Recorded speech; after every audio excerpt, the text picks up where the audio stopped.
Bryan Kohberger currently lives in a small, concrete cell in Idaho's maximum security institution. He is isolated, serving 4 consecutive life sentences without the possibility of parole. In July 2025, Kohberger formally accepted a plea deal, answering yes to each element of premeditated murder. He made this calculation specifically to save his own life and avoid the death penalty. Yet in July 2026, he filed a handwritten petition seeking to withdraw that guilty plea. He now claims his attorneys manipulated him by exaggerating the harshness of death row. This petition carries massive legal consequences. If granted, his life sentences are voided, and he will face a jury trial where the death penalty is back on the table. Kohberger, having already secured a legal guarantee to keep his life, is now risking the death penalty by challenging the evidence that led to his initial confession. In November 2022, Madison Mogen, Kaylee Goncalves, Ethan Chapin, and Xana Kernodle were fatally stabbed in their off-campus home. The suspect was a PhD student in criminology who spent his career studying how criminals get caught.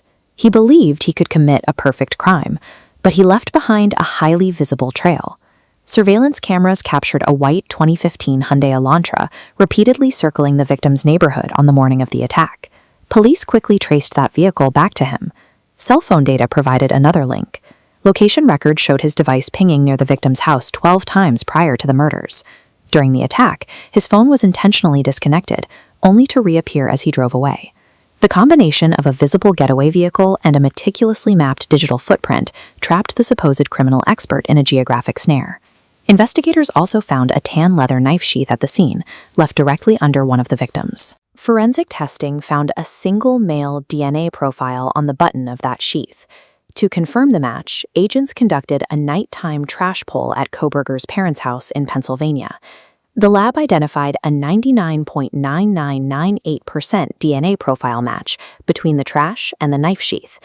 This irrefutable DNA confirmation acted as the final nail in the coffin, leaving him with no viable defense for a trial.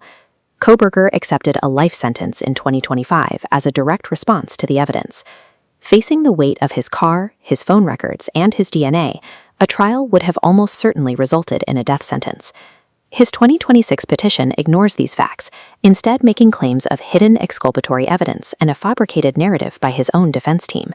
Forensic psychologists suggest that an obsessive need for ego, power, and control often outweighs legal logic for mass murderers. Stripped of his agency and isolated in maximum security, Kohberger is using this petition to force the legal system and the public to pay attention to him again. This tactic causes deep collateral damage. He is intentionally dangling a high-profile trial in front of the victims' families, using their desire for justice to extend their emotional trauma. As a narcissist, Kohberger realizes infamy is his last currency, preferring potential execution over being forgotten in a concrete cell. This petition represents the final, desperate manipulation of a killer who would rather die on center stage than fade entirely into obscurity.